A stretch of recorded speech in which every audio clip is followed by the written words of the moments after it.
apa itu definisi daripada hematopoiesis? Hematopoiesis berasal dari bahasa Yunani, yaitu hema darah, dan poiesis yang artinya pembuatan. Dari hematopoiesis adalah merupakan proses pembentukan sel-sel darah dalam organ berbentuk sel darah, terutama dalam susun tulang dan organ lainnya yang terjadi. Ada 3, yaitu proliferasi, maturasi, dan diferensiasi sel. Adapun proliferasi adalah kemampuan sel membelah dan memperbanyak diri. Diferensiasi adalah mematangkan diri menjadi sel-sel dengan fungsi tertentu. Sel renewal adalah memperbarui diri sendiri sehingga tidak akan pernah habis meskipun terus membelah. Perbedaannya yaitu sel renewal mempunyai kemampuan memperbarui diri sendiri, diferensiasi mempunyai kemampuan untuk bisa mengubah dirinya sendiri menjadi sel yang spesifik dan fungsional. Proliferasi mempunyai kemampuan membelah atau memperbanyak diri dengan adanya stimulasi mekanisme dari regulasi dan beberapa sitokin dan growth factor. Jadi adapun lokasi dari hematopoiesis yaitu terjadi di fetus antara 0 sampai 2 bulan, yaitu di yolk sac, kemudian sampai 7 bulan ada di hati, kemudian 5 sampai 9 bulan ada di bone marrow. Kemudian selanjutnya adalah periode hematopoiesis. Hematopoiesis menurut waktu terjadinya terbagi atas 2, yaitu hematopoiesis prenatal, yaitu dalam kandungan, dan hematopoiesis postnatal atau setelah lahir.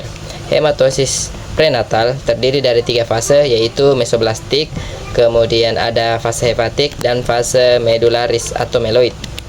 Nah, fase mesoblastik terjadi pada masa prenatal, yaitu pada saat embrio berumur 2 sampai 10 minggu. Kemudian proses terjadinya di dalam yolk sac, yaitu kantong kuning telur. Kemudian yang berada di dekat jaringan mesankim batang tubuh. Sel darah dibuat dari jaringan mesankim 2 sampai 3 minggu. Setelah fetulasi, mesankim ini akan menyusutkan cabang-cabangnya lalu berkembang menjadi eritroblast primitif yang mengumpul dan membentuk agregat yang disebut puluh darah. Kemudian itu berproliferasi membentuk hemoglobin dan eritrosit. Eritrosit polikromatik, yaitu ada Gower 1, Gower 2, dan Portland. Kemudian terbentuklah eritrosit primitif, yaitu memiliki inti sel. Kemudian fase hepatik. Fase hepatik ini terjadi pula pada masa prenatal ketika janin berusia 6 minggu, di mana sel induk hematopoiesis yang berasal dari mesoderm mempunyai respon terhadap faktor pertumbuhan antara lain eritroprotein, EL3, kemudian EL6, dan faktor stem cell. Faktor hepatik berawal dari sistem sel pluriprotein yang berpindah dari yolk sac ke hati. Kemudian pada usia 6 minggu, sel induk hematopoiesis mulai berkelompok dalam promodium hati janin lalu berproliferasi menjadi eritroblast definitif yang berkembang dan menjadi eritrosit definitif yang sudah tidak berinti lagi. Pada minggu ke-8 ditemukan juga leukosit granular dan megakrosit pada hati dan Dutch-Island yang mengalami regresi. Lalu pada usia 12 minggu proses hematopoiesis terjadi pula pada limfa. Nah, pada fase medulars atau meloid, pada fase ini dimulai saat rangka janin sudah terbentuk, yaitu sekitar minggu ke-20. Rangka yang terbentuk padanya masih berbentuk tulang rawan, hialin. Di sini hialin maksudnya itu transparan. Kemudian lalu sel darah dan mesankim menerobos masuk ke dalam rongga tulang rawan tersebut, kemudian berproliferasi, berdiferensiasi menjadi osteoblast dan sel retikulum yang membentuk stoma sumsum tulang. Kemudian setelah terbentuknya pusat penulangan, dimulai proses produksi sel-sel darah dalam susun tulang, di mana di sini terbentuknya HbF, kemudian Hba dan Hb kuadrat.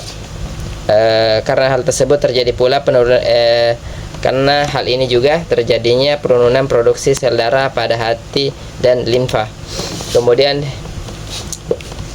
kalau hematopoiesis postnatal juga ini, yaitu setelah lahir semua sel darah dibuat pada sumsum tulang kecuali limfosit dan juga dibentuk kelenjar limfa, timus, dan lien. Kemudian hematopoiesis dalam sumsum tulang tersebut menjadi hematopoiesis intramedular. Kemudian pada postnatal diketahui bahwa pembentukan utama terjadi sistem tulang pada hematopoiesis ini. Namun pada keadaan patologi sumsum tulang sudah tidak berfungsi akibat kerusakan atau mengalami fibrosis atau kebutuhan meningkat, pembentukan dapat terjadi di nodus limfaticus, lien, timus, hepat, dan pembentukan darah di luar sumsum tulang ini disebut hematopoiesis extramedular. Kemudian bone marrow, sumsum tulang merupakan jaringan lunak yang ditemukan pada rongga interutero sumsum tulang yang merupakan tempat produksi sebagian besar sel darah yang terdiri dua jenis sumsum tulang. Mungkin seperti itu. Assalamualaikum warahmatullahi wabarakatuh.